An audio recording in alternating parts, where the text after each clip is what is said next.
We are here at the Strategic Air and Space Museum in Omaha, Nebraska. Today we're going to be focusing on World War II and Captain Lee D. Seaman. He was born in Omaha, Nebraska and went to Central High School, and he was part of the JROTC crack team. And in 1937, he won the national competition. After graduating from Central High School, he went to Santa Carla College, and he continued his ROTC endeavors. In 1942, he was inducted into the Army as a second lieutenant, but after being there for a while, he figured that infantry was not for him. He trained to become a bomber pilot, and he learned as a co-pilot. And eventually, he was stationed in Kearney, Nebraska. He would practice flying his B-17 from Kearney to Omaha, where he would visit his mom. He followed his brother's advice and transferred into the Air Force unit, and March 23rd, 1944,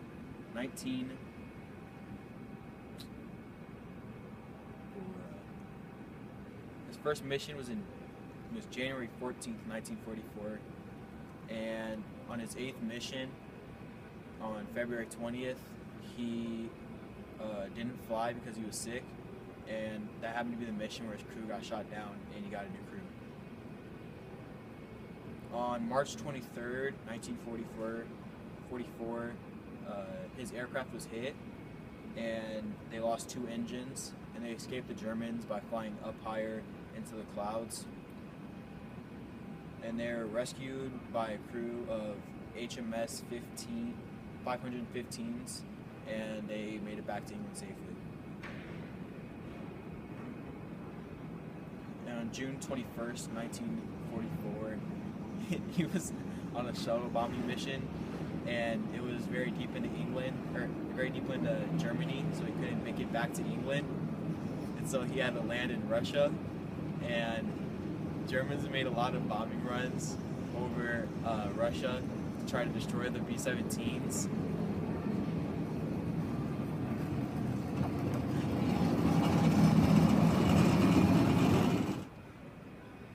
So on June 21st, 1944, he went on a shuttle bombing mission deep into Germany, and they weren't going to make it back to England, so they had to land in Russia. And a lot of German bombers flew over Russia to try to destroy B-17s. And so what they did is they moved to another camp in Russia that was deeper into Russia, and they hid under trees, and they didn't have any equipment to move their B-17s, so they had to hand push them with a lot of Russian soldiers that helped them out. How they got back to England was they flew south to Tehran, then to Iran, then to Egypt, to Libya, and eventually back to England. Alright. Pilots like Captain Lee Seaman would wear outfits similar to this one, and then same thing with the gunners over here. They wear similar uniforms to this one.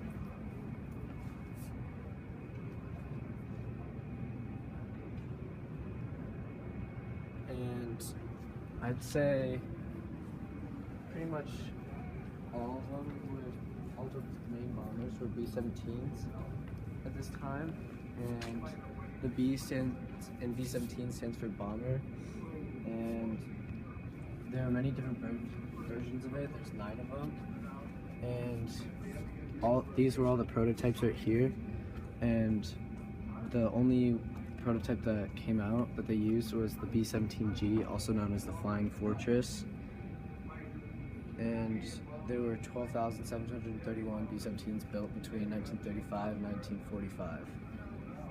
and Germany captured about 40 B-17s, and they inspected them and searched for flaws, and so they would find their weaknesses and shoot us down.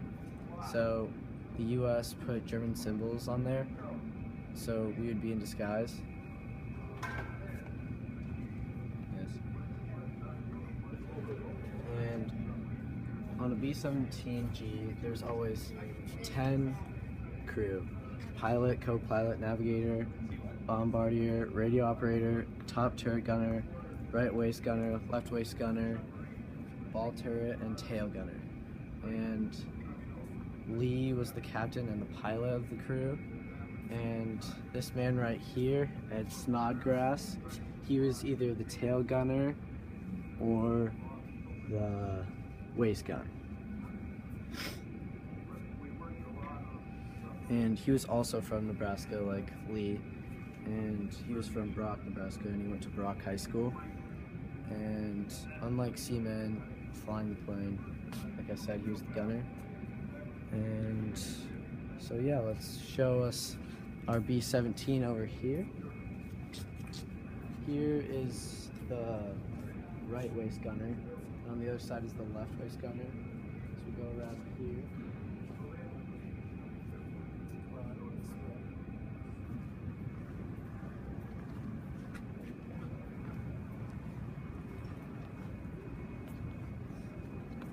This is the tail gunner right here. Mm-hmm.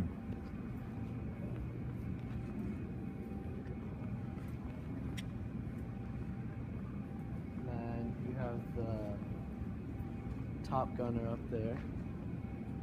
Cool.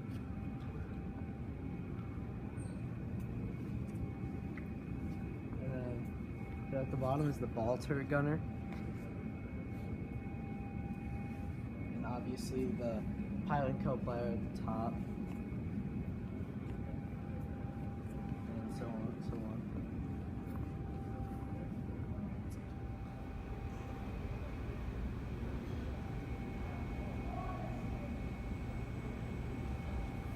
Okay. Strategic bombing. Strategic bombing was used in total war. It was basically a pretty dirty tactic of defeating the enemy's morale and basically halting the production of military products. So basically what strategic bombing is they would bomb areas like factories or where civilians would be to defeat morale or destroy any production of weapons or say like utilities that could be used against us in future wars. Sure. Billy Mitchell is a World War I veteran. He believed that air power would someday be greater than sea power, and his ideas led to the Norden bomb site and the development of B-17s. Why did the U.S. get in the war? It was because the U.S.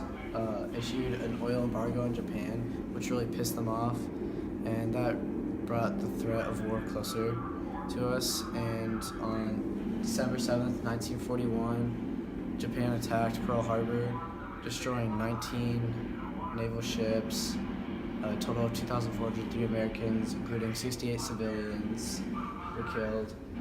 And this picture right here shows the USS Arizona, the USS Tennessee, and the USS West Virginia going down, all destroyed. And the Japanese, they attacked us with battleships, torpedoes, submarines, not submarines, bombers, and they all launched from this model battleship so they could get closer to Hawaii because they wouldn't have made the whole flight there, so they had to go off of a boat.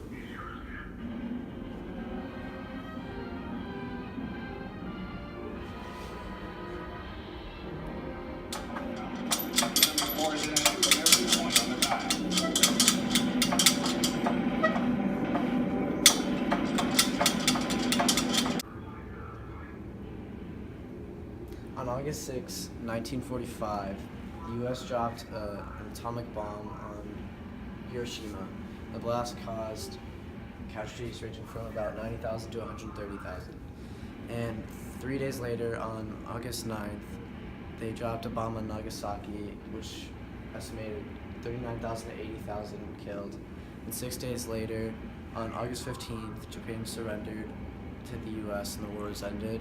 And surrendering to the war brought a bunch of military leaders a bunch of dishonor, and they didn't want to bring that to their families, so many of the leaders killed themselves, either in different ways, but one of the ways was charging each other doing the bonsai.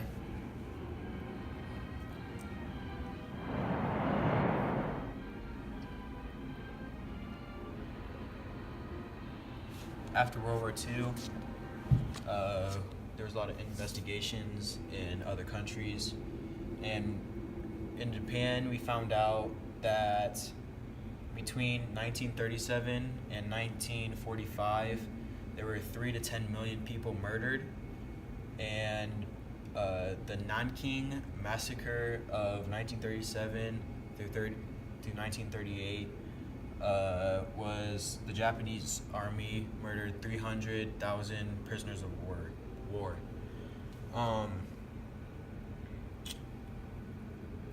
In Unit 732 was under the command of Shiro Ishii, and what they did was they researched biological weapons, and they planned on releasing the bubonic plague to California, San Francisco.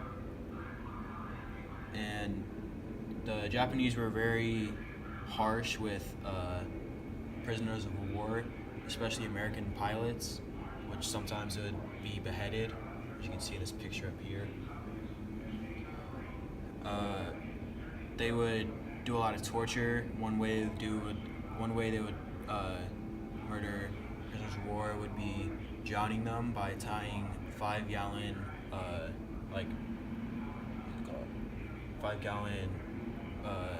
barrels to the prisoner and throwing them overboard so they would sink. And another way they did was, I think it was in 1942, they had the prisoners of war march 69 miles, and that led to 5,650 to 18,000 prisoners of war to die. In Germany, we figured that 5 million Jews were killed and 6 million undesirables, or not German people, were also murdered, and most of them were murdered in gas chambers. Kal-El. Yeah. Is that the Captain Lee Seaman? Oh my god, I think it is. Is that Lee Seaman? Or Seaman? Oh my god, I think it is. Oh my god. He should not be driving. What an honor, sir.